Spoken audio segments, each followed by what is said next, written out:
A Seattle restaurant asked a patron to leave after he was wearing Google Glass in the restaurant. The guy went on a rant on Facebook, and the restaurant owners, they didn't take it lying down. They posted this on Facebook.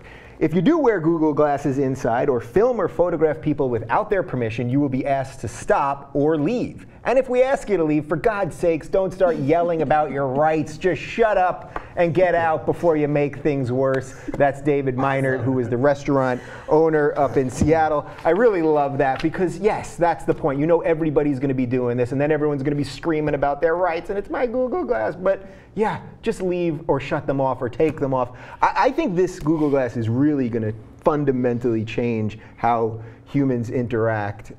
Should we be expecting this all the time? If you go out to a restaurant, are you going to mind being recorded at all times by strangers? Well, you already can't mind because I know my sneaky ass friends. You pretend you're taking a selfie, and all of a sudden it's like, but that guy, I know him from something. Okay, see? So people are already being recorded against their will. But I love that this is really the only part of the country this could happen in. Where else besides near Silicon Valley are you have just too much of a Google Glass problem? Have you ever actually seen anyone wear a Google Glass before? I haven't seen them yet, but it's starting there. But this is coming across. I mean, and once this thing gets cheaper, and it's not even fully out yet. I think it's still in beta testing or whatever.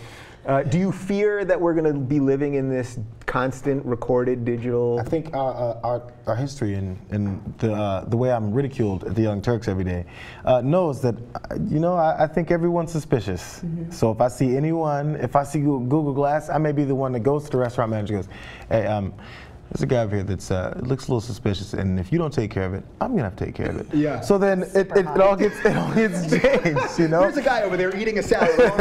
I'm gonna take care of it. What do you mean? You're gonna kick the crap out of him? What are you saying? I'm saying, listen. I don't. You need to confront people who you think are up to no good. I'm sorry. And if they're not cool, if it's the second time I'm gonna sound like a Republican in this particular show. Right-wing maniac.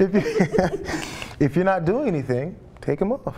Right. But what they would argue, and I think that's what the heart of what the owner of the restaurant was saying, is that it's their right. It's their right to use their body and the electronic equipment attached to their body. I mean, soon it's going to be built into us. Right. Well, and isn't it just so refreshing, too, on the flip side, to hear a restaurant manager, not customer always write themselves to death, being like, if we don't want you here, get out. Yeah. Like, how great is that? I want to eat there. Yeah. We reserve the right to refuse service to anyone. No shirt, no shoes, recording glasses that look through your shirt and post online, no service. Yeah, I think you're onto something with this idea that we're all going to be constantly watching each other and doing surveillance on each other. It's bad enough the government's doing it on us, but it reminds me a little bit of the movie and the book A Scanner Darkly by Philip K. Dick, about how we all will become these things that are constantly reporting on each other because they'll be able to hack into your Google Glasses and then watch what you're watching when you don't even know. I mean, we talked about 1984 with surveillance. You know what, when other citizens are surveilling others, that's 1985. Yeah. That's a sequel that they never wrote.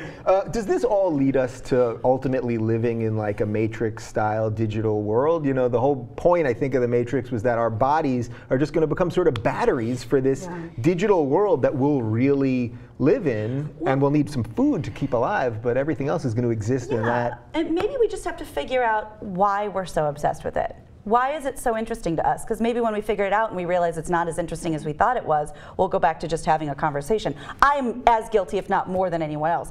I get shit every day for the amount of selfies and pictures and sunsets and all the bullshit that nobody wants to look at.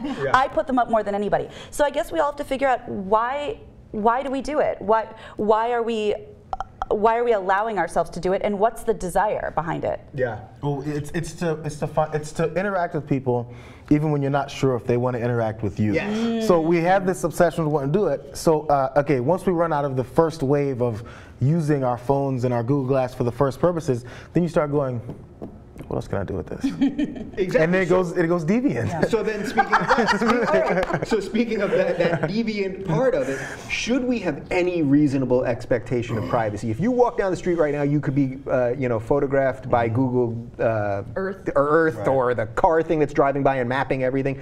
But we don't expect it to be coming from other people. So should we have any reasonable expectation? If you're sitting at a cafe having a cup of coffee, do you have any right to not be photographed or We taken already video know of. that if you're famous, you don't have a right, because there's people hiding in the bushes with telephoto lens taking your picture, and we're totally fine with that. Yeah. If you make a certain amount of money and have an expected certain amount of awesome life, then you've given up all your privacy. So I guess we're just the next tier, couple tiers down. Right. So is this who was it? Everyone's going to have their 15 minutes of fame. Who said that? Andy Warhol. Is this the Andy Warhol thing? Maybe he really was. But 15 minutes of fame against their will. right. That you It didn't sounded ask good. for. Yeah, so you have to combat it with, when you're out of the house, just being boring.